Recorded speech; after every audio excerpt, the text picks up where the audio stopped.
I think without any further ado, I'm going to just turn it over to my friend, Dr. Shariff Abdullah.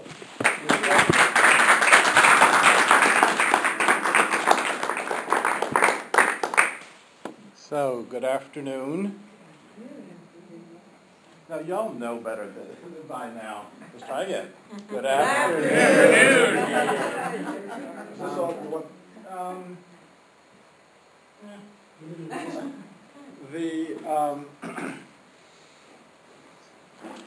It's always interesting when I'm planning something like this because it's a challenge to narrow down and try to pull down a focus for a topic that can go everywhere, anywhere, all directions, etc. And it's also really interesting to combine that with an organization, as Jake was saying, I've been working with off and on for about 30 years. IONS is, when I first heard of it, when I first heard of Edgar Mitchell going to the moon and having, as Jake said, an epiphany of like coming back and just saying, oh, wow, I live over there, you know, and to recognize that it's all about consciousness. It's not necessarily about the kind of consciousness we can think about, okay? And we're going to do some things to kind of get rid of or dissuade ourselves from the notion of what consciousness, the narrow view or the narrow thought of what consciousness is or could be. But then to start looking at where all of these really interesting little bits, all these little interesting factoids about the kinds of research that IONS has done and supported, the kind of research that others have done and supported, and some of the work that I've done, and to stitch that together into something that's actually meaningful. I don't know how well the stitches are going to hold. As for those of you who tried to hug me coming in, I have. This is, I think, my second day out of the sick bed, and I'm still feeling and sounding rougher than I usually do. But I wish I had put. I was about to say I wish I had more time to put into the presentation, but that just would have made it longer. So you'll be here till 9, right? Okay. And so, but let's get started. And I find it when I first started thinking about this, I started looking at the question of consciousness. My first question was, my first question is the clicker going to work? And it looks like, there we go. It looks like the answer is, yes. Okay, so what is consciousness? I'm not going to answer that. You are. So I want you to answer this for yourself and take a few minutes to actually write down your answer. And do we have writable stuff? Yeah. We do have some pencils and paper. So pass that around. We don't have time to do it to go through everything you just talked about. I would like to get 2 or 3 thoughts that you heard, not what you said. Okay, something that you heard that was particularly meaningful, important, irreverent, sarcastic, or whatever. So, what did you hear? Everybody in my group said something about consciousness being awareness. Okay. Okay. Is that a common? Everybody's heads are bobbing. Yes. Consciousness. This comes from this fellow. consciousness is existence aware of its experience. Okay, cool. Anything else? Yes. This lady here said truth, reality, with capital T and capital R. Okay, get it right. Capital R, and she equated that also with capital G, God, right? And she said, I love it, it's enlightenment. It's awareness of what is enlightenment. Okay. So this is squishy, but we know there's something there. Okay, and so we're going to go and we're going to squish this further. And part of the squishing of this is looking at the question of changed consciousness. And this is just so not working. Let's try here. Okay, so what we call the problems that we have on our planet right now: war, poverty, hunger, disease. If you're familiar with my book, Creating a World That Works for All, you're familiar with page 30 that has the mess on it, all of the different aspects of our global crises that are happening. Those things reflect our state of consciousness. Those things reflect how we think about and how we interact with our consciousness. This guy. Oops, we can't see this guy. Can we should do the lights again. Okay. Both of them. One more light. Yeah. There we go. So, Albert Einstein, bad hair day. No problem can be solved with the same level of consciousness that created it. I want to see your hands if you've heard this before. We've all heard this before, okay? But we don't actually understand what this means. We don't understand that all the things that we're experiencing right now that we're calling a problem, that those things aren't going to change with the consciousness that is still in office right now, that's still being pumped out of our schools right now, that are trained to see the world a particular way. We can't solve the problems with the consciousness that is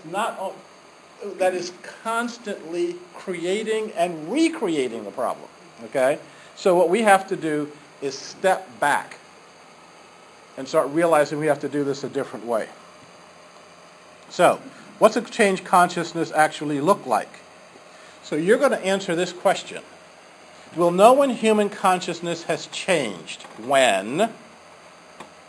And you're going to name 3 things, our present problems, that will go away.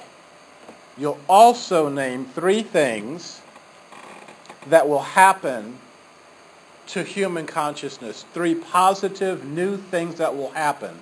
But that's not new technology. Okay? Not I'll finally get my jet-powered car, you know. Google's working on it. That's a joke. But really, what will human beings be doing new once we have this shift and change in our consciousness? Okay? So, write down your responses. This is the writing down part. And we know this part now, so we're going to do this quicker. So, 3 problems that are caused by a present consciousness that will go away with a change in consciousness.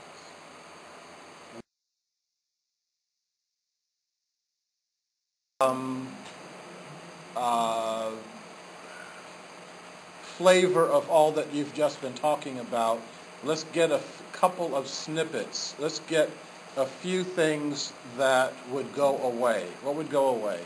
War. Everybody's okay with that? Yeah. Anybody want to keep war? Okay. Okay. What else? Poverty. Poverty? Global warming.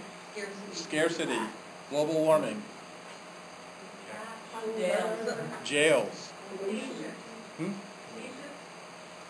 Nations. Wow, that's pretty specific. Yeah.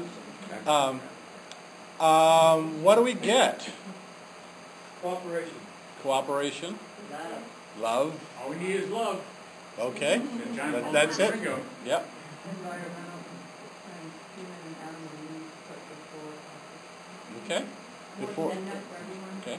Excuse me. More than enough. For More than enough for everyone. Needs are met. Needs are met. Okay. Acceptance of others. Okay. Sharing rather than being selfish. Okay. Oneness consciousness. Okay. Global happiness. Okay. Okay. Cut it out. That's it. Okay. Enough of this stuff. So the challenge that that we have, we can see where we should be going. We can see the benefits of going there. We can see the things that we leave behind aren't things that we really are all that attached to. So let's look at what are the things that are keeping that that consciousness from shifting. What's in our what is in our new viewpoint? What I was going to do was go through a whole bunch of stuff and then give you a set of conclusions that I draw from it. I figured, given the fact that we could go long, I better give you the conclusions first, okay? And for those of you who are members of IONS, and for those of you who have been doing consciousness work for a while, this is not going to be, oh my God, startling. For those of you who haven't, I'm prepared to hear a few oh my gods. Okay. All is alive, and what that means we can talk about. All is conscious. All is connected. Mind is all pervasive, meaning that it pervades my being, it pervades your being, and it pervades all the space in between the beings. It actually pervades the computer, yes, even you.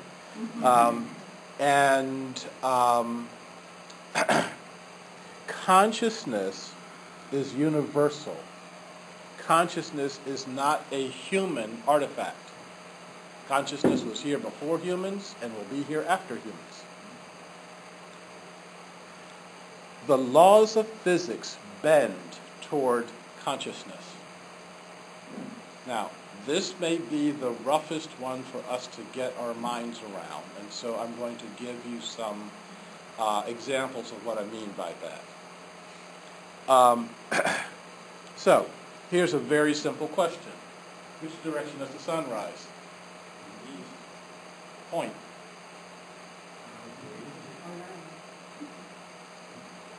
I see fingers moving in a particular direction. Okay, I see one going in completely the opposite direction. We just did an Earth Day service here, and we did the directions, and I found that the New Thought Sanctuary is perfectly aligned to north. Excellent. So, which means that the sun would rise. Okay, so everybody's pointing over there. Okay, you want to know what the real answer is? It depends. It depends on your consciousness. Okay? If you are thinking in classical Newtonian terms, the rise is going to the ball of the sun will be rising in that direction. It'll be setting in pretty much that direction. Okay? Now, there is nothing wrong with that viewpoint. That viewpoint has guided ships all around our planet. That viewpoint guides actually the space station in orbit. Newtonian physics work. Okay? Now, so I'm not saying that consciousness is wrong or bad. I am just saying that there are other ways of perceiving the situation. Another way of perceiving it is in terms of relativity. In terms of relativity, there is no sun rising, there is no sun setting, that the sun, in relationship to the earth, is relatively stable, It's spinning on its axis. It turns around the sun. The sun isn't the one that's moving. The earth is moving, and is moving in space-time. It's not moving in an objective fashion. I could go on, but I won't, okay? And the reason I won't is that there's another way of looking at it, which is a quantum way, which is all this is just probability, okay? Is the sun going to rise tomorrow? We don't know, okay? Well, I have it on good authority here that it's going to rise tomorrow. Okay, but the concept of probability says we're not made up of atoms. We're made up of potentials, and these potentials collapse into a waveform that looks like me, and does that collapsing just about every morning. Some mornings get a little hairy. And then there's another way of looking at reality. And that other way is consciousness. And there's a bunch of people I'm going to talk about who have looked at this issue of consciousness and will see that question in a different way. Okay? So I'm going to get into some of that right now.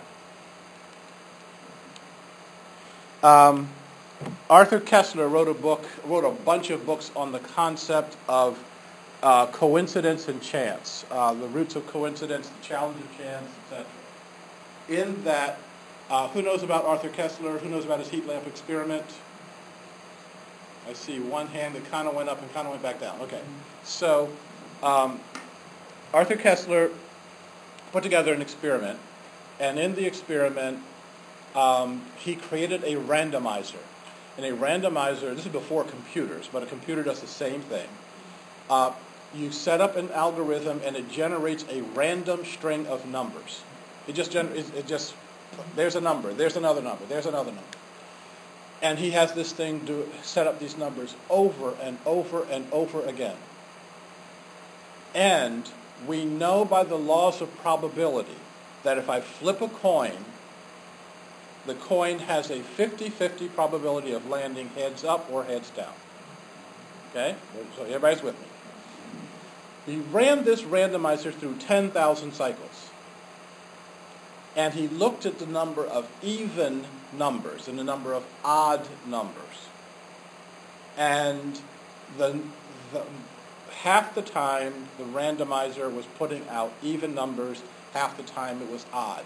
Sometimes it was 4,998 even and 5,002 odd, but pretty much it's in the realm of 50-50. He then took a heat lamp and he hooked the heat lamp up to the randomizer. So if the randomizer generated an even number, the lamps came on. If it generated an odd number, the lamp went off. Sent it through 10,000 cycles, measured the length of time that the randomizer was on and off. The heat lamp was on and off. The heat lamp was on half the time. The heat lamp was off half the time. Everybody's still with me, right? He took a tray of baby chickens, put it in front of the heat lamp, ran it through 10,000 numbers. The heat lamp stayed on, way outside the realm of chance, which means that the randomizer was generating a string of positive numbers, way outside the realm of 50-50. He takes the baby chickens away, runs the randomizer again. It's back to 50-50. Which means baby chickens are smarter than you give them credit for. Okay? All right, so Koestler, being a good scientist, had said, I don't know what's going on here. I don't know whether these chickens are influencing the randomizer or whether I am influencing the randomizer because these cute little fuzzy baby chickens, I want them to stay warm. So what he did a double-blind experiment on this. He had a tray of hard-boiled eggs. He had a tray of fertile eggs that could hatch. he got someone else. He just had the trays marked A and B. He had someone else put the trays in front of the heat lamp. So, nothing in front of the heat lamp. The heat lamp is at 50-50. Put the hard-boiled eggs in front of the heat lamp. The heat lamp stays at 50-50. You put the tray of fertile eggs in front of the heat lamp. The heat lamp stays on. Which means fertile eggs are a lot smarter than you give them credit for. Or it means something else is going on. And the something else that's going on is the thing that we're looking at here. That in some way, the consciousness of I won't even say the chickens and the eggs, of life, the consciousness of life was able to reach in and affect the numbers coming out of a randomizer. Now, if we're okay with that, the experiment has been continued and expanded. Who knows about the Princeton egg experiment? Okay, so folks at Princeton University were very much affected by the Kessler experiment. They decided to do this on a massive scale. So they took computers running, the only thing the computer does is run a list of random numbers. Okay? And what they look for is permutations or fluctuations in the computers generating the random numbers. Because the background should be 50-50, 50-50, everything's 50-50, okay? Now, when it goes out of that, something happened to affect the random number generator. So they put these random number generators all around the world. As you can see, most of them are in the United States and are in Western Europe, but they literally have some spread out all over the world. And they have them listening in to whatever it is that we're listening in on and generating their random numbers. The results have been a little bit interesting. Here's one result. And I couldn't find my nifty laser device. I'd use fingers now. Where this mark is where the space shuttle Columbia exploded. And, oh goodness, that's yellow. You can't really see it. But there was a peak in Texas right after the explosion, which means that the random number generators in Texas start generating more positive numbers. And no one knows how these computers are picking this up. I'll show you one that's a little bit more... What's the blue line? These folks are amazing math geeks. Okay, and so this is the degree of separation from the background norm. Okay, this is considered statistically significant. When I look at it, I'm like, eh. When you look at this one, you don't say, eh. This is September 11, 2001. This is what the random number generators were showing at 4 a.m. This is before the terrorists even got on the airplanes. This is before the airplanes were even fueled, okay? All of a sudden, it makes an incredible spike, okay? First plane hit, second plane hit, and then the spike starts to come down.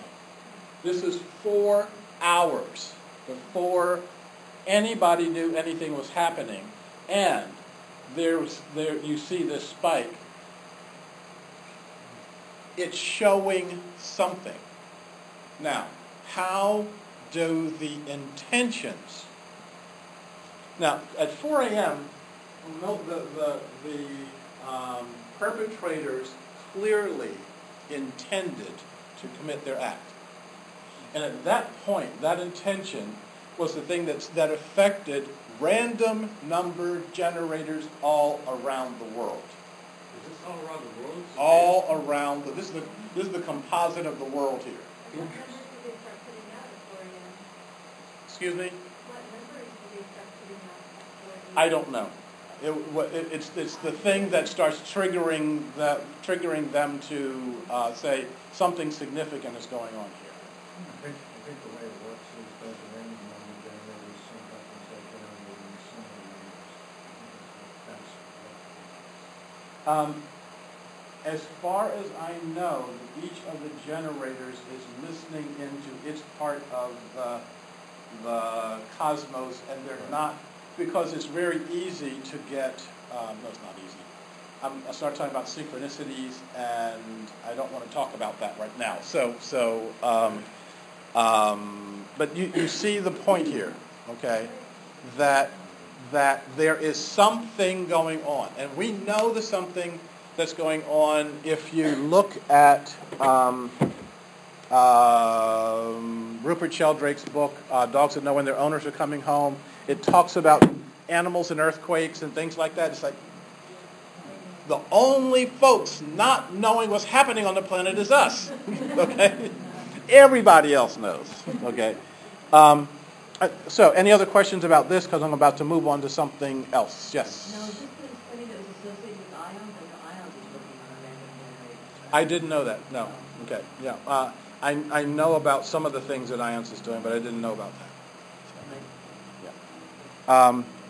Okay. So the Sheldrake experiments, Rupert Sheldrake, and just in case you didn't see the book I just held up, there it is again, had a number of experiments that go into proving his concept that he calls morphic fields or morphic resonance, and the idea that there is a field and that all that we call life is what is the being moved by the field.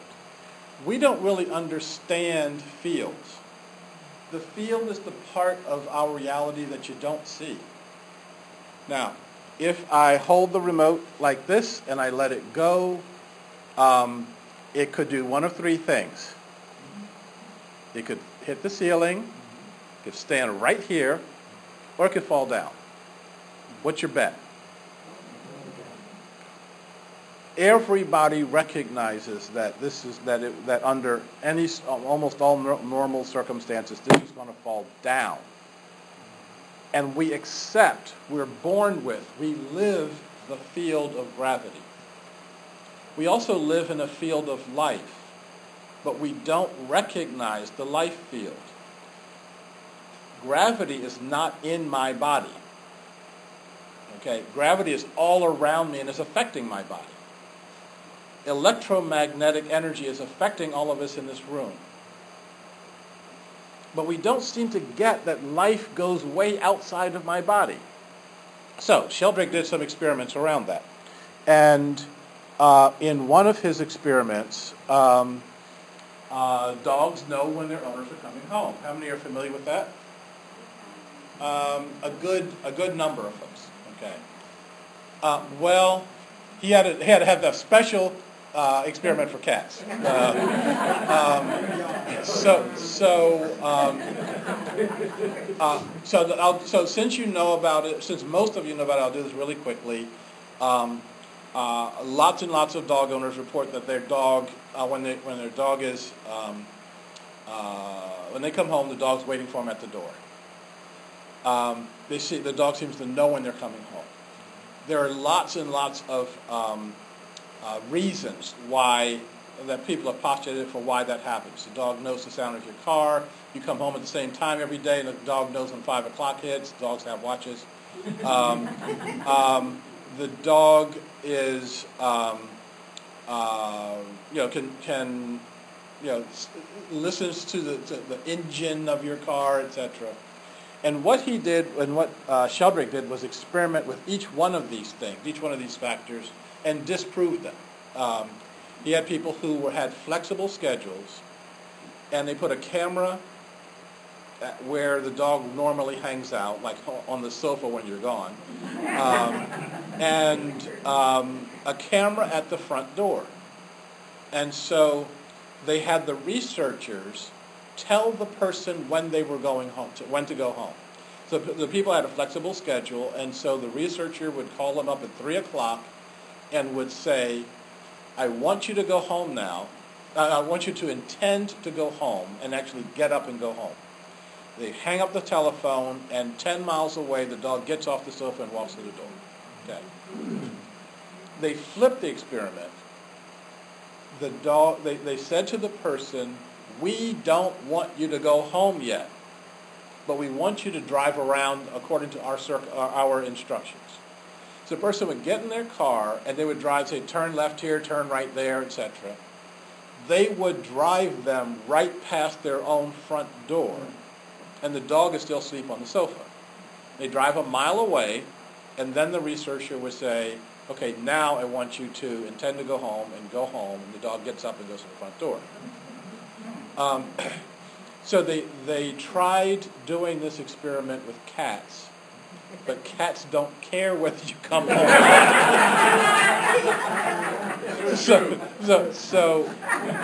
So what they did, cat owners normally regularly report that when it's time for the cat to go to the vet, they can't find the cat. To the point that people would call to make the vet appointment at the office, not at home. Cat still hears you. So Sheldrake said that he interviewed 50 London veterinarians and asked them, do cat owners miss their appointments at a higher rate than any other animal owner? 49 of the 50 said cat owners almost always miss their appointments because they can't find the cat. The 50th one said, we don't even take appointments for cats anymore. They said, if you can find them, bring them in. And so the challenge is, these beings are listening in with us in some way. And so what we what we need to do is understand, what does this mean in terms of this field that we're developing? All these things are pointing us to a field. Another aspect that he talks about in Dogs That Know When Their Owners Are Coming Home is a situation with parrots. That parrots, because they have a vocabulary, they can tell you what's going on. Okay? The parrot, and he talks of a number of instances in the book where telephone rings and the parrot says, that's Frank. And then you pick up the phone and it's Frank. Okay? Where the parrot will tell you what you dreamt last night, even when you yourself don't remember the dream. Okay? Now, again, this is pointing us in a direction, it's pointing us to a conclusion of how we, all of us beings, not just us human beings, interact with each other. Okay, I've got to see where I am now.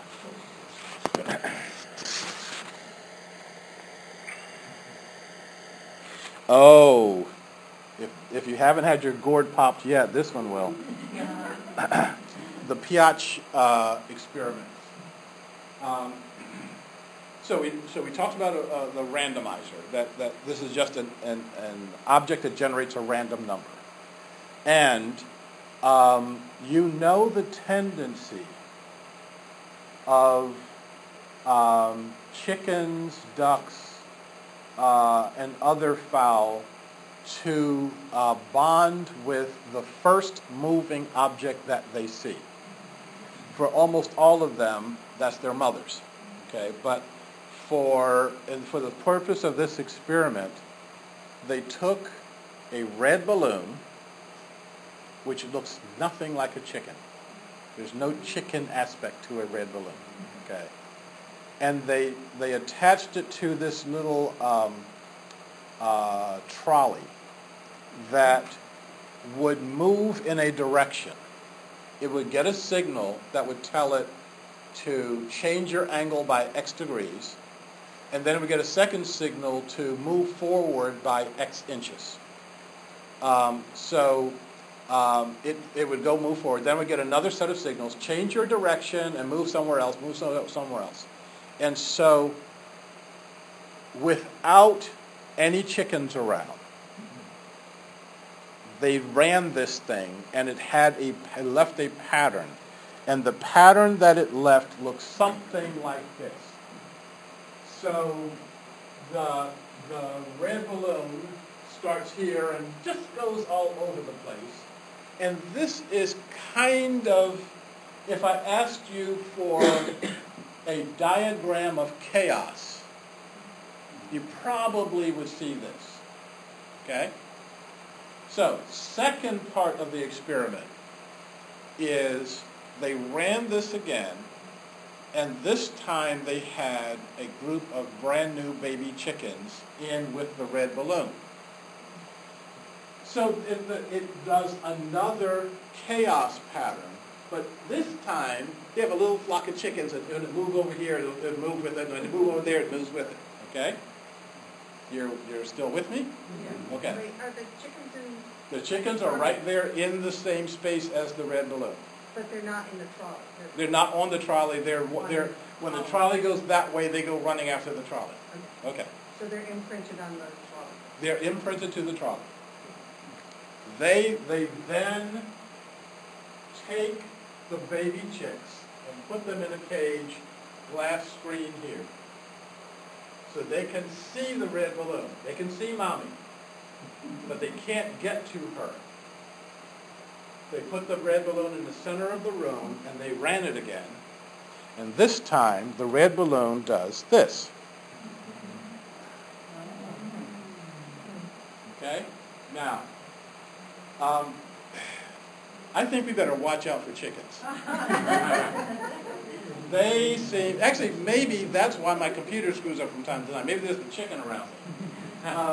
But they seem to be able to affect the running of a randomizer in ways that we have no... Do that, okay.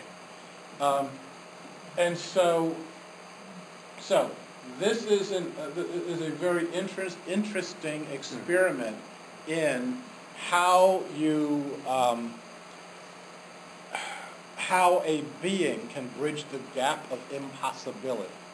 Because we would say, and there's plenty of scientists would say, this is impossible. This can't happen. Okay, so... Huh? It is repeated with mixed results. Some of the results have been yes, and some of them have been very big no's. And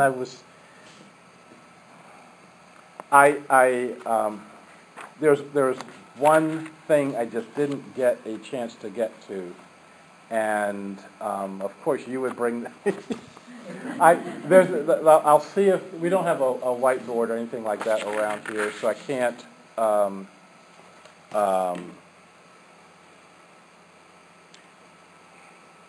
I'll talk about that, but let me give you one more example of what I'm talking about, and then share that with you. Let me say, for those of you who don't have a scientific background, why Brian asked that question. That one of the hallmarks of how we look at science is repeatability. I can let's say that I dropped the remote and it did hit the ceiling. Okay.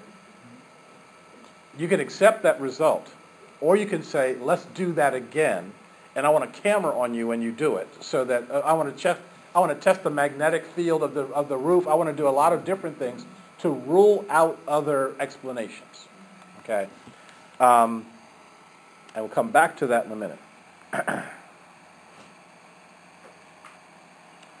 But obviously, you see the difference in these two patterns.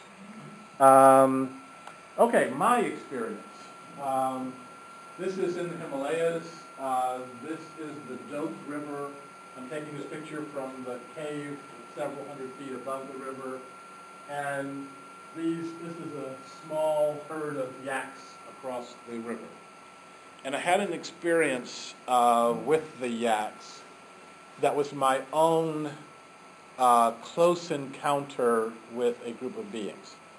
So spending several days and nights in the cave, which had a whole lot of different issues, and if you want to know about those, I have a whole different audio tape for that, and not this meeting here. So I'm sitting above, and I'm watching this herd of yaks, and they're moving very, very slowly, and at a given point, I decide I'm going to merge with them. I'm going to share consciousness with them. I'm going to meditate with them. So I'm up on my perch above the river, on the other side of the river, and I see them. And then they do something that was, I thought, interesting. I've never seen a herd of yaks before, so they could do this every day, and I wouldn't know. But at one point, they stood in a circle with their heads pointing in. It was like they had a conference. And again, I'm up on my perch, and I am working to be one with this group of beings across the river. And one of the yaks peels off from this group doing their head thing, and it walks down to the banks of the river, and it walks into the river and tries to cross the river. Now, the Doak River at this place is very deep and very fast. And so the yak got about maybe 10 feet out in the river, and the river literally picked it up and carried it away. And I'm like, whoa, this is, and to the point that it was struggling to try to get back up onto land before it actually went to a waterfall. So it got back up on land, and on the same side it started out on. And it walked back to the group, and I was thinking, that was strange.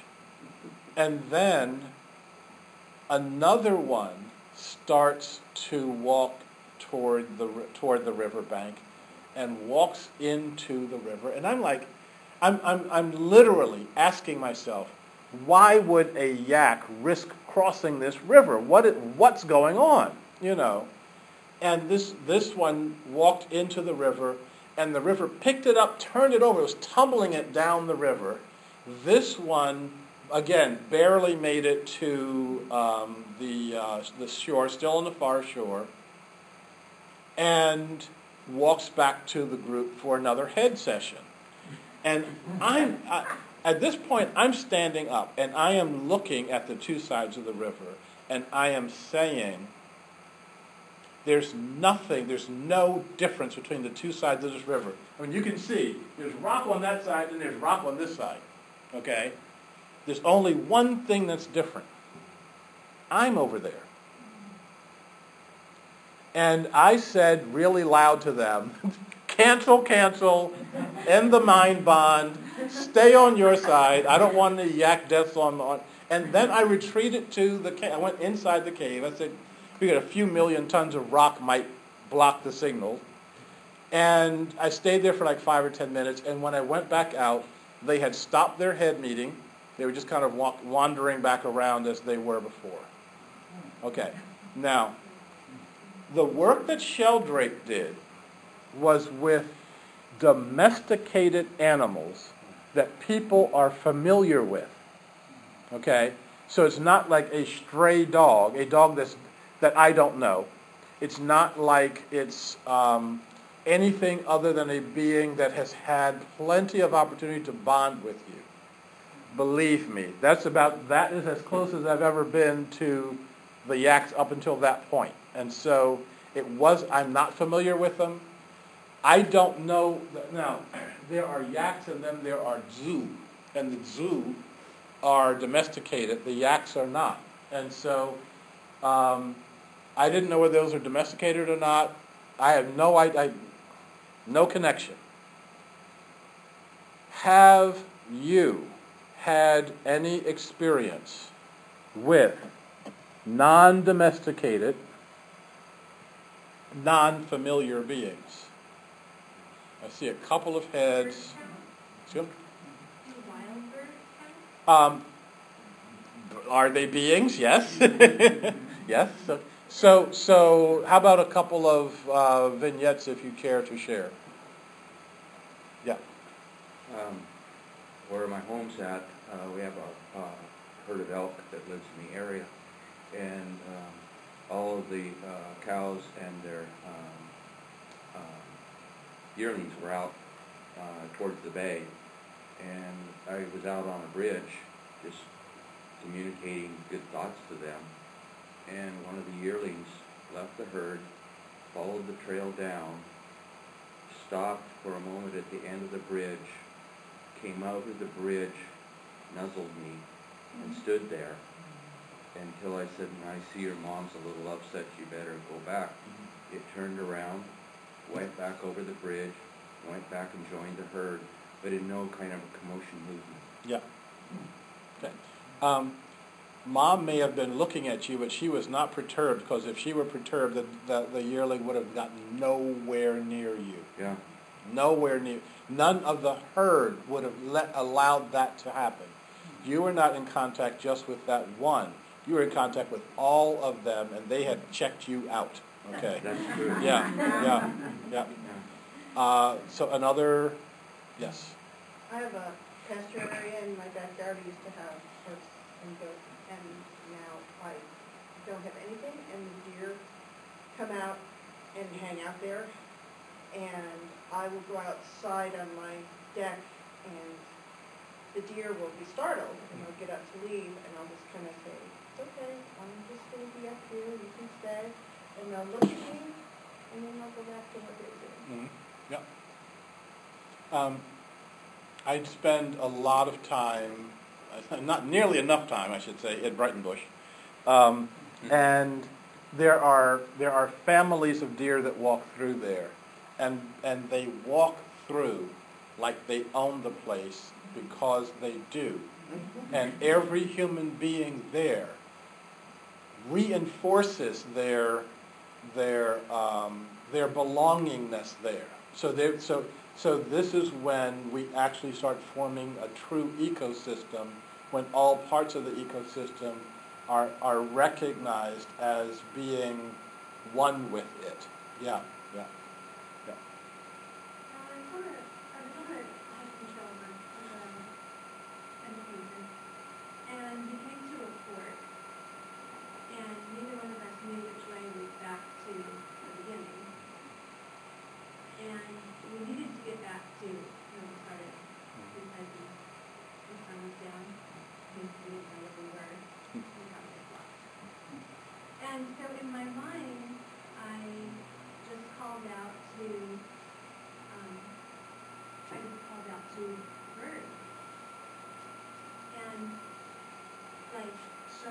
And I said, I need your help. I don't know which path to take. And this little, and it was within seconds. I finished that request. Within seconds, this little tiny robin in the forest. This little tiny robin came down, started hopping on one particular trail ahead. And with these little faces up and down, Hello. Right. That's what I got. Yeah. And we took that way. So I know you spoke here first. To find out. And that's the way we took that, and that was the right way. We Okay. got that really quick. It turned out we went deep in the forest and we got. Okay. Or maybe you were, and the bird just showed you a shortcut. Yeah. I don't know if a cloud qualifies as a being. You are pushing it. I was sitting on a mountainside in Aspen, Colorado back in 1977, and I was just watching the clouds. And I noticed one of the clouds dissipated and eventually disappeared. And it occurred to me, oh, I thought of something coming from nothing. I thought, oh, clouds begin somewhere where they weren't. And I turned my attention over to an unclouded part of the sky, and instantly another cloud began to form. I was kidding about pushing it. That doesn't hardly push it, okay? The notion of our weather systems being alive, of the entire Earth being alive, and just like each one of us are sitting here right now generating red blood cells, okay, not thinking about having to do that, our mother generates everything that she needs, including us, in order to come into balance and harmony. Which, and this is a slide that I missed. There's a guy that wrote a book on plant medicine, and he was being interviewed by someone, and the interviewer said, "How would you cure X disease with plants?" He says, "Oh, you just need to get Y plant." I don't remember what he said. And then the person says, "Where would you get Y plant?" And he said, "Generally, if you have X disease, you'd get it out of your backyard." Okay? That he said that when you are out of balance, that you send out energy, and that the entire universe, the entire plant kingdom, will send you what you need to bring you into balance. Okay? And in our breaker mentality, when we start seeing all these strange and wonderful beings growing up in our yard, what do? Round up. Okay? We kill them. And guess what? They try to bring more balance. And we kill them even further. You know, so those of us who are experiencing stress, we have dandelions growing everywhere. We kill those and take a pill. Okay? And so at some point in time, we have to enter, we don't have to, I would suggest that it might be good for us to enter into a conversation and have that conversation operating at a different level. And I am so behind now. Okay, so let me move on. Okay, so we didn't write that on the cards. You did in the group as a whole. I don't know why my computer is moving so slow here. And it just... Not random. Well, hey, I'm going to throw you in with the dandelions. My screen is there's different... Okay. Yeah, I got it. So, we see there are things happening right now that we can't explain. There were things that were happening in ancient times that we cannot explain. One of them is the Great Pyramids, but a lot of anybody who has not seen or picture of the Great Pyramids, I feel so sorry for you. But most of you don't know what Göbekli Tepe is. How many of you know Göbekli Tepe? 1, 2, okay. Göbekli Tepe is in southern Turkey, and it's the home of these gigantic granite monolith stones. They weigh up to 20 tons. They've been moved from miles away. And these, unlike the pyramids, these have been carbon dated. They're 12,000 years old. According to the standard model of how we understand reality, 12,000 years ago, human beings were in the Neolithic period, and the most complicated human tool was a spear. And so they're saying that people with spears were able to do this. Okay? 20 tons. Can you pull that door to maybe get a little better light on this? 20 tons standing up. This predates agriculture, okay? This is truly amazing.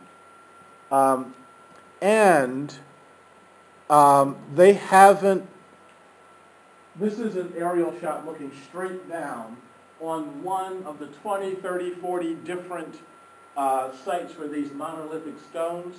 They haven't done even a fraction of the site yet. This thing is huge. And there's no explanation for how that was created. Even the ridiculous theories of how the pyramids were created, they don't even have that to fall back on. Okay? So, it is obvious that human beings in earlier times had abilities that we don't have today. Okay? Now, if Richard Dawkins snuck in the room and is ready to dispute me on that, then we'd be here for a long time. I'm going to just keep giving you some more information here.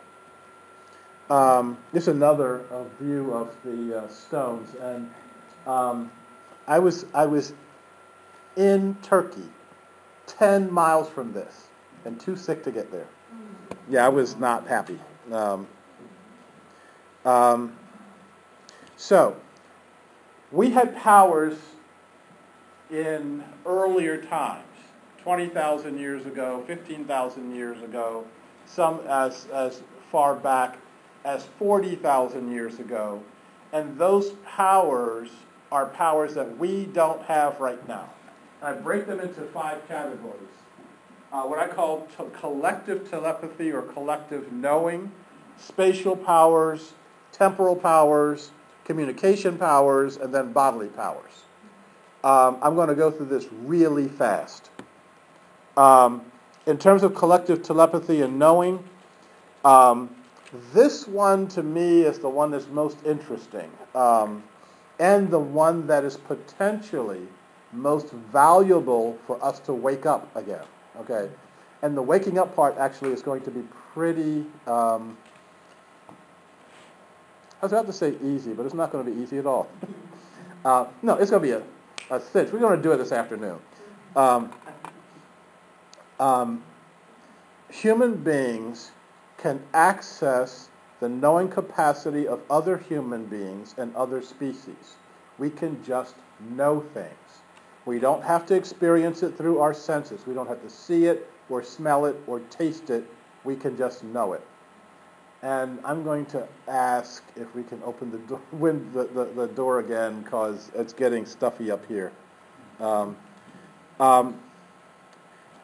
That knowing is not restricted by distance. It's not restricted by time.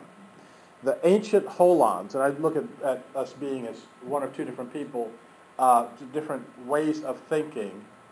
Holons are those who operate with unity consciousness.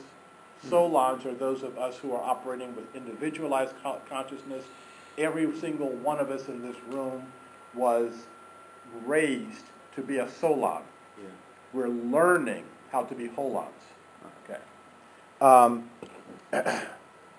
So we know, well, the people that we call indigenous people say regularly that they can talk to life, that the bird tells them something, that the river tells them something, that the tree tells them something, and we call, oh, those are really cute old wives' tales. We'll tell you what's actually going to happen here, you know. And it has never worked that way. So collective telepathy and knowing includes group telepathy, group knowing, consciousness and mental influencing, the cloud appearing and disappearing, consciousness shifting, having a particular consciousness and having that consciousness shift into a different reality, consciousness transfer of shape-shifting. And again, we're talking about beings who say, I can transfer my consciousness to that of the bear. I can transfer my consciousness to that of the caribou. and for keepers, for indigenous people, before you hunt something, you have to become it. You have to actually take on the consciousness of that thing, which then allows you to hunt it with respect, as opposed to just out there shooting those animals over there. And communication by way of transcendence, to be able to communicate with beings from an altered or an enhanced state of reality. Okay. I don't remember if I have a slide on this, so I'll say it now. When the Polynesians were traveling from island to island to island, they would get in their canoe, they would load it with just enough food to get to the next island, and they'd paddle over to this island that they had never, ever seen before. They had never seen it, but they knew it was there. When you ask them how they knew it, can't answer the question. The question is not because they can't answer the question because they're ignorant. They can't answer the question because the question doesn't make any sense. So when I was in Uganda, Ugandan children are born potty trained. Okay, all the women, all the guys who change the stinky pamper, you should pay attention. The Ugandan women carry their babies around in a backsling. And I asked them, I said, when the baby's got to go to the bathroom, what do they do? And she says, I pull them out of the backsling. If they got to go number one, you hold them this way in the bushes. Do number two, you hold them that way in the bushes. Shake them off and put them back in the backsling.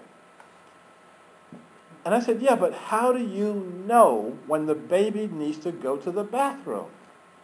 And they looked at me with this weird look. And they said, how do you know when you have to go? And I said, I know, but I'm not talking about me. I'm talking about the baby behind you. From her perspective, they're one. You know, it's, why would you ever think that is a different being back there? Okay? And so let's move on. I don't see any hands up here, so let's move on to spatial powers. Spatial powers are affecting and catalyzing actions at a distance. That includes transportation, moving yourself from this location in space-time to this location in space-time without an intervening move. Now, that would put a lot of car companies out of business, yes. Now, of all the ones that you wish you had, that's one that I would be high on my list. Navigation, being able to cross vast distances, knowing your destination, even knowing what you're going to find when you get to your destination, as I just said about the Polynesians, which is the opposite of how Columbus happened to stumble onto a continent. Translocation, which means having your consciousness at a place where your body is not. So being able to put your consciousness in a place while your body is still sitting here. I see people nodding their heads. Is it that you know what I'm talking about, or you had your own experiences of this? How many of you had experiences in translocation? A few people. How about in navigation, of going somewhere and not know and knowing where you were going? Okay. How about in transportation and covering a vast distance without any intervening? I bet no one here has done that one. No, this is not. We're not talking about dream. We're talking about a physical reality. Okay.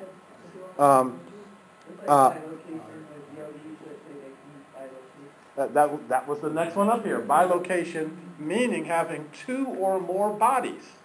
So I can be here, and I can be in the Himalayas, and I can be in Brazil, all at the same time. Well, are you saying that your body can, or are you saying that your consciousness can be more than the people who say that they have that they know about this or can do this are saying their physical bodies show up, and there is evidence. Okay, we got two scientists here, so we're going to come back to this in a second. Okay, yeah, there have been lots of reports of people saying, I saw this person at this time, and this person also saying, well, I saw that same person over here at this time, and the person saying, I was in both places. Okay, yes? There may be a etheric body, maybe You really don't like this one, do you? Okay. Let's take a step down into quantum reality. I'm not standing here. What this is a probability wavefront. This is what all of the quantum physicists, Feldman, Planck, you name them, this is not reality. Okay? So this non-reality body, I could just have another non-reality body giving a lecture somewhere else. It's okay. Keep working with me now. Huh? This one is the most important one, though. The other one's my evil twin. That's right. Yeah, right. Exactly. Right. Yeah. Don't tell the tax folks, though. Also, object moving and manipulation. Being able to move an object without physically encountering the object. And there are many reports that's how the Great Pyramids, that's how Göbekli Tepe, that's how the Stonehenge, etc., were created, whereby people using the spatial power to lift, cut, move these objects. It was sort of like the Force. I really hate to say this, but George Lucas got it right. You know, the Force. I just happened. Well, one of the things I do when I'm sick is I watch all of my favorite old movies, and I watched all the Star Wars from 1 to 6. And Yoda's rendition of the Force is like, yep, okay. You know, maybe I shouldn't be standing here. Maybe I should just run Star Wars. Yeah. I saw. Yeah. Funnily, in China, they have used young children who have these abilities, and certain people from the West have seen some of these experiments, and they've actually, like, they may have a small object in a jar, and they can move the object from the jar to the jar, or to the other side of the table. I mean, through. Right. I mean, Yeah. Our well-trained Western mind rebel, even when we're talking about it. Okay. I want to give you since we're talking about the rebellion, an example of that. And I've shared with a number of folks in the room that I have done experiments and ceremonies using plant medicine. Okay, and the particular medicine that I've used is ayahuasca. And when I see people surreptitiously nodding their heads like, yeah, I don't do it. So during one of the ceremonies,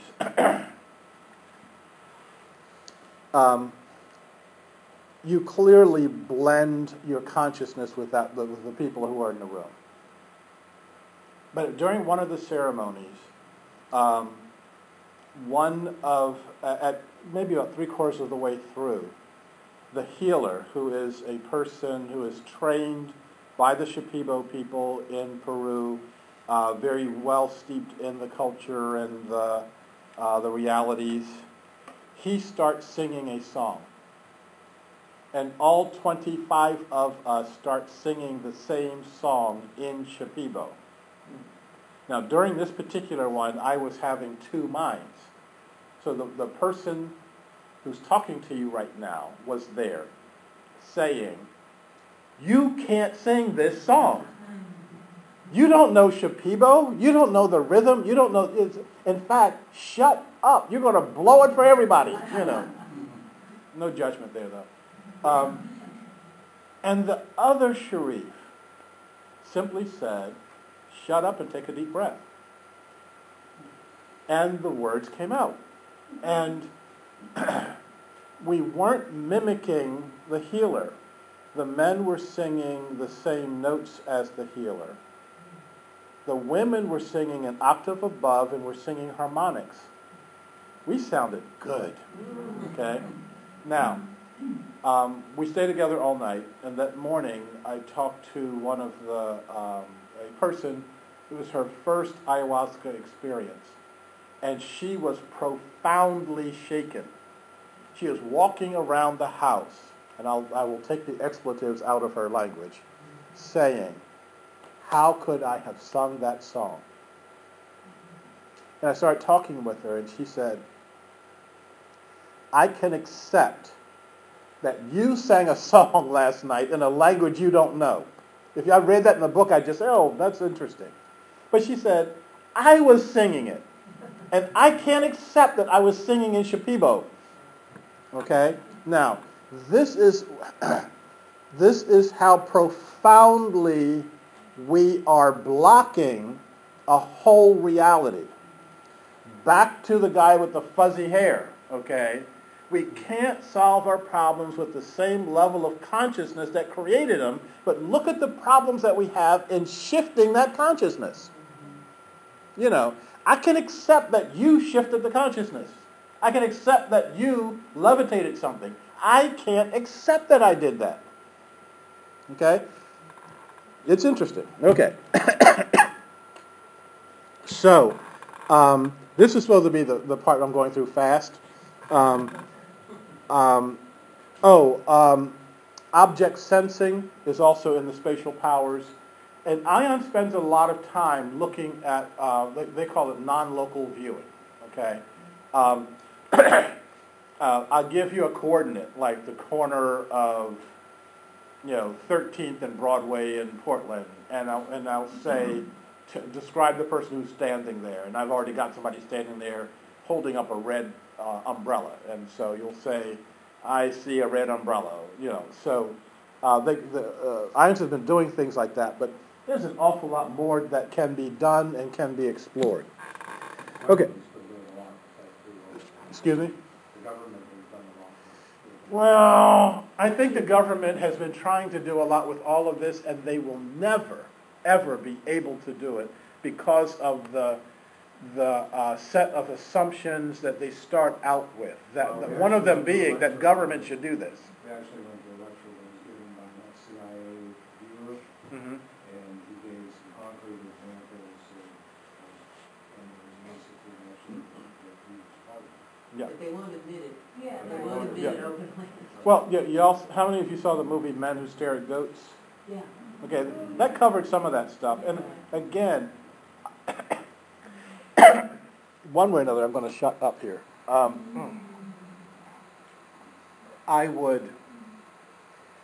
I think that they can look into things like that. I think they can play around with things like that, but they lack our ability to develop it. And the reason I say that is that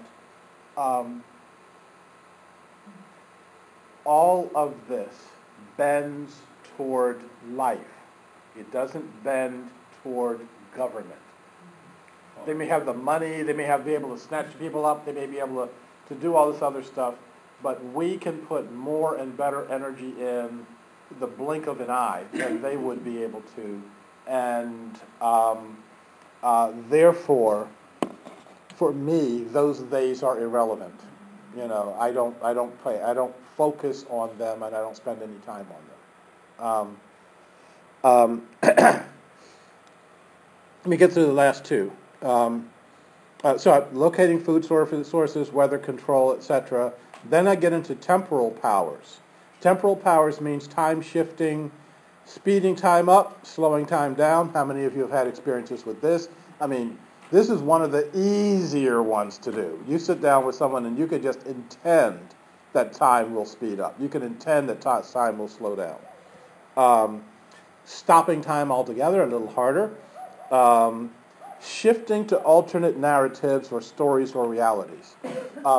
what we're experiencing right now, just in how we're doing it and what we're doing, is a way of looking at the world.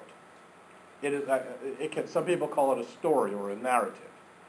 You can pick up and go to another story. They can go to another story in another consciousness, etc. And because of our time, I'm not going to spend any time on that. Temporal forecasting, looking at the future. The egg experiment, the Princeton egg experiment, showed that something is showing up before the event actually shows up. If I am able to sense what that is and to have a knowing of what that is, I would have a leg up on things. Communication powers are very important. Having communication with other aspects of yourself. I am actually going to sit down for a second, if you don't mind.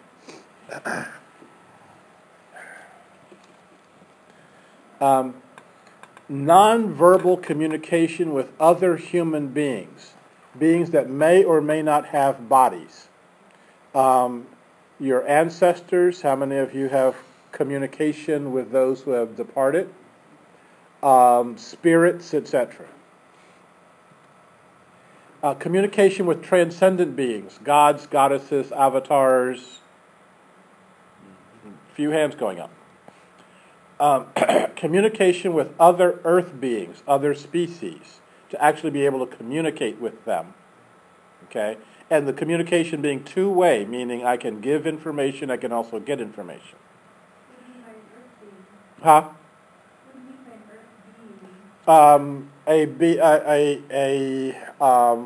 What I meant by that was another species. Like, yes. Trees. Yeah, trees. The river as a being. So yeah. Missed one. Communication with past or future beings or communication with other worlds. So folks can do that. Bodily powers. These are the ones that get talked about the most, and they're also the ones that I think are the least important. You've heard about people who can change their heart rate, change their respiration, etc. on demand. The power of prayer, Larry Dossey's work. Larry Dossey? So can we make you unhealthy right now? You can work on it. Yes. They would say that this is all in my mind, but it seems to be all in my throat right now.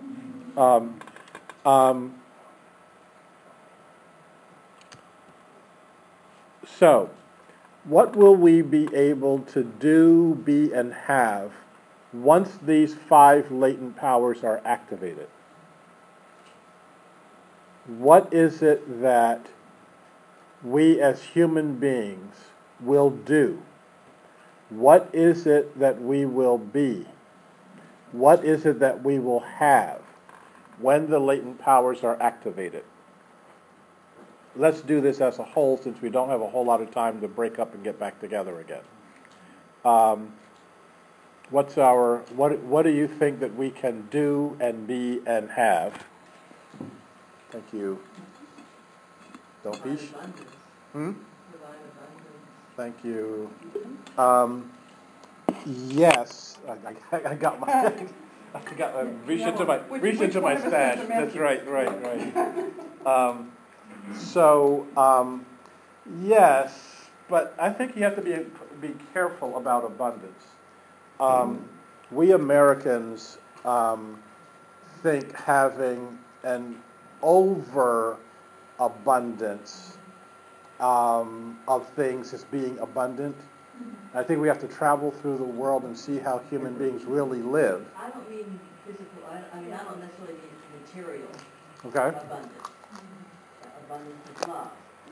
Abundance of health. Abundance of feelings that you got. You'll have no needs. Okay.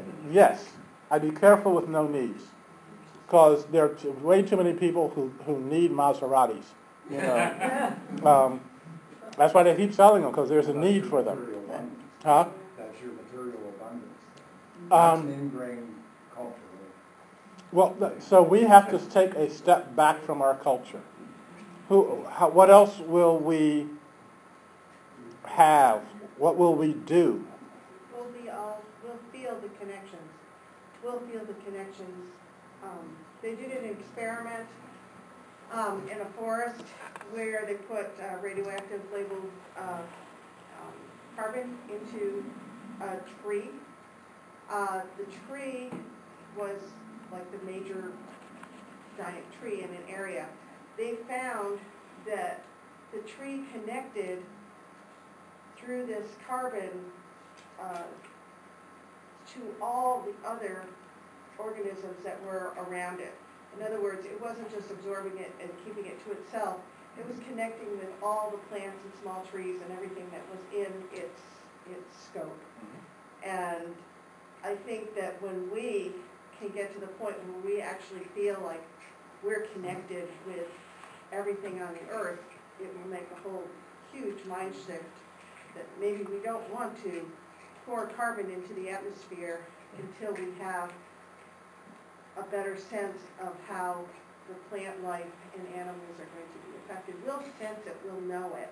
We'll know that there's going to be an earthquake in Nepal. We'll know it before it happens. Yep.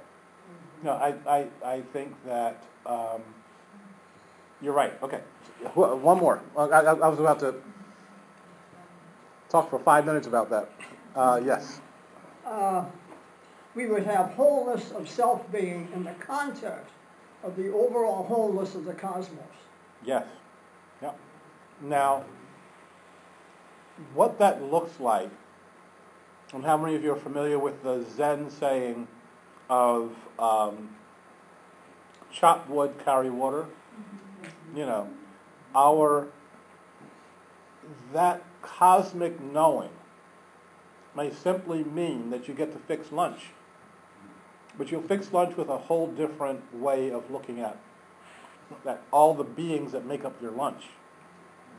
Okay, I'm going to get through the last few minutes of this. So, good old Max Planck. All matter originates and exists only by virtue of a force. You must assume behind this force the existence of a conscious and intelligent mind. This mind is the matrix of all matter. That's about as succinct as you can make it. Okay? So, back to remind you of the conclusions that I started with. All is alive. All is conscious. All is connected. Mind is all pervasive. Consciousness is universal, not just of, by, and for humans. The laws of physics bend toward consciousness. So, my conclusions. All beings have consciousness, including humans. All beings can share consciousness. Earlier humans had abilities that later humans do not have.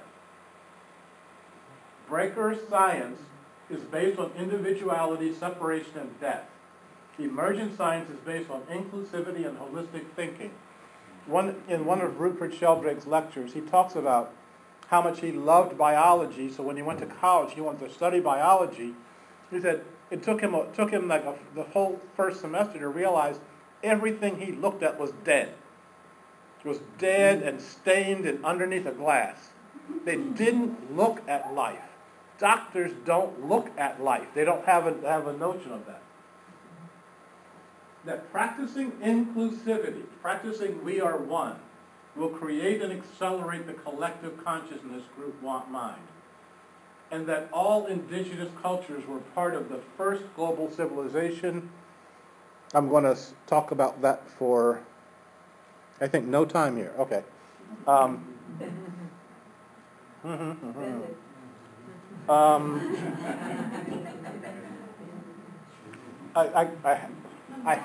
have to. Yeah, come back next week.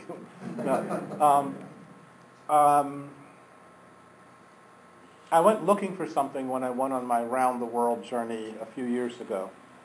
And one of the things I was looking for was the roots of sacred civilization.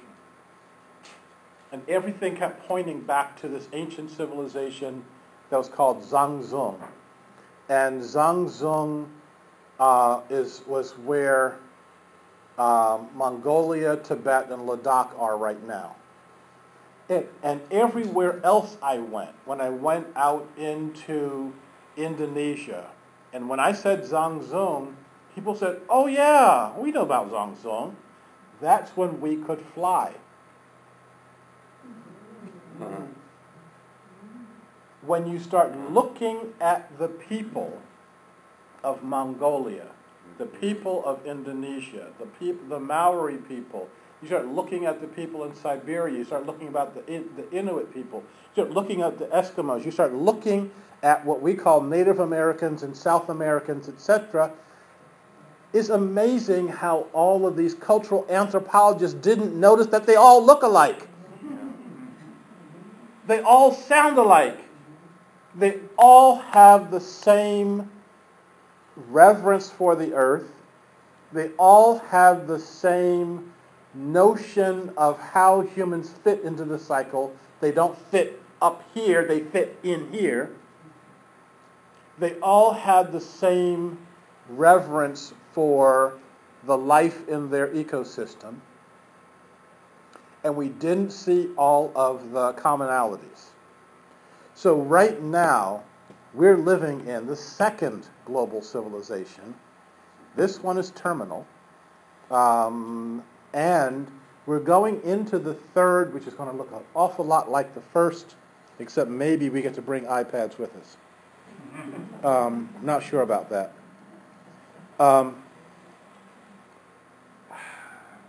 Okay, so we're developing this notion of the life energy field.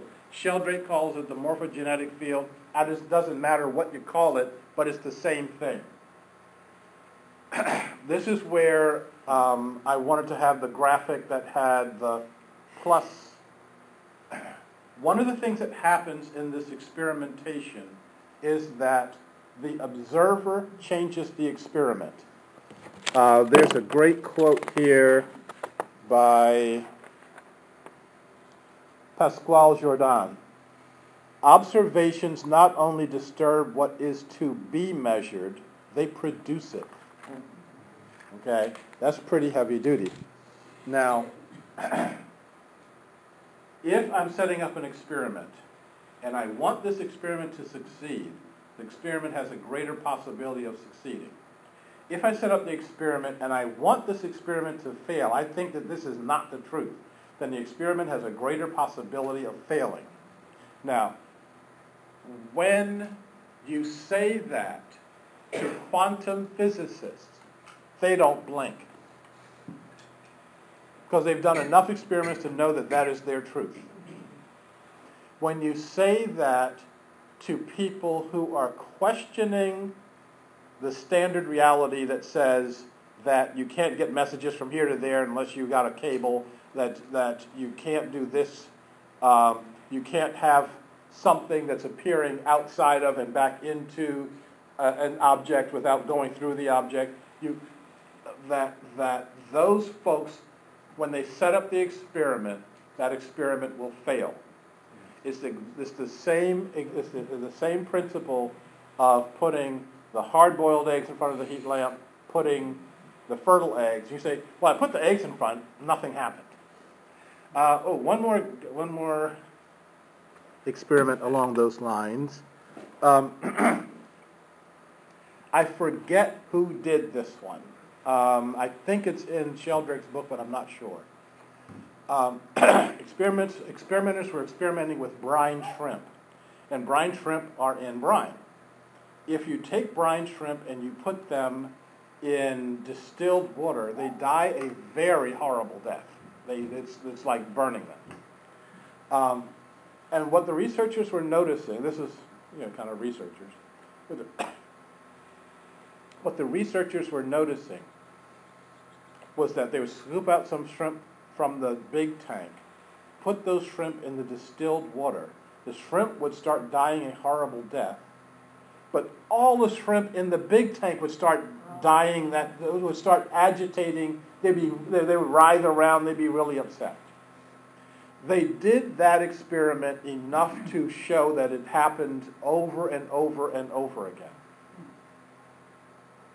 Then someone put the experiment on automatic, so that on a regular basis, a scoop would scoop up a group of brine shrimp, would take it over, and would drop them into distilled water, with nobody else in the room. What would happen is that the shrimp in the distilled water would die. The ones in the big tank would not be affected. That there's something about the necessity of a human observer to make the link that would allow that the group consciousness to happen. So this is my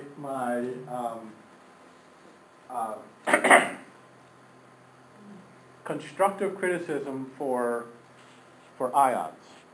IONS in Petaluma has spent lots and lots of time trying to convince people like Richard Dawkins that non-local viewing works. There is no experiment that will allow him to believe that that works. Stop trying to convince him. Someone said, never try to teach a pig how to sing. Said that you don't get a good result and it really annoys the pig. And so don't try to get someone who is deeply invested in being a denier, being anti-something. Try to spend your time with those who are, I would say don't spend your time with true believers either. Spend your time with those who are favorable and pro, but who also are looking to use good scientific research and methodologies to see whether or not something happens. Okay, let me get through the next couple, and then we're done. Oh my God, this is one of the most important ones. The Benjamin Franklin factor. We know Benjamin Franklin for a lot of different things. Signer of the Declaration of Independence, The most important thing that he ever did was electricity. And most of what we know about electricity was he got on some hill during a rainstorm and put a kite up and had a key, almost barbecued himself, and that's all you know. Does anybody else know anything else? But he tried before he succeeded. Okay, he tried before he succeeded, and he did not barbecue himself. Okay. Before Franklin, electricity was a parlor game. Before Franklin, electricity was something rich people had spark generators, and you crank this thing up, and people would put their hands on it, and their hair would stand out like ah, and then they would pass a spark around the room. And then when you get tired of doing that, you turn the gas lights up, and you drink your brandy.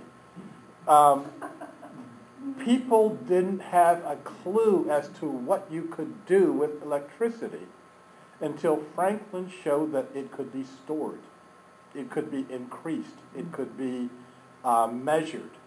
And his innovations in doing that. So when he went to Europe, he wasn't seen as a signer of the Declaration of Independence or a revolutionary. He was seen as a scientist.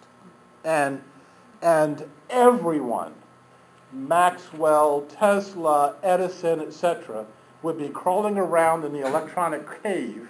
I guess you could throw all of our techno geniuses today would be in that cave except for Franklin. What do we use consciousness for right now? Those of us who talk about shifting consciousness to conscious awareness. We talk about, oh yeah, I set my thought ways ahead and I just had a great parking space downtown. I set my thought ways ahead and I found the woman or man of my dream. I set my thought, it's like, that's the equivalent of the spark generator. Okay, that's the equivalent of making your hair stand on end. Okay, what are you really going to do with this? How are we really going to get serious about making the shift here? How do we get serious about making the shift into the metamorphosis of humanity? And you know something, I am going to go through a few more of these and see if I can...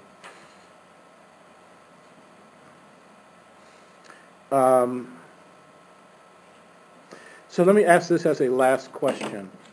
So, if we have those 5 powers actually activated, what is it that we would do with this new consciousness? Would we end war? Would we eliminate poverty and hunger? Would we get better parking spaces for all? Would we heal our ecology? Would we find Prince or Princess Charmings for all? And I say, answer the question for yourself and then share with the group. Well, we won't have time for that because it's 4 o'clock right now. I will stay and answer a few questions if you have a few questions or comments or etc. However, I do want to honor the fact that we are at time, and I want to honor the host that put all this together. And I wanted to say thank you for me croaking through this. I had a lot more voice than I thought I was going to have, so it must be the good energy that you sent. Yeah, it worked. Yay, you know.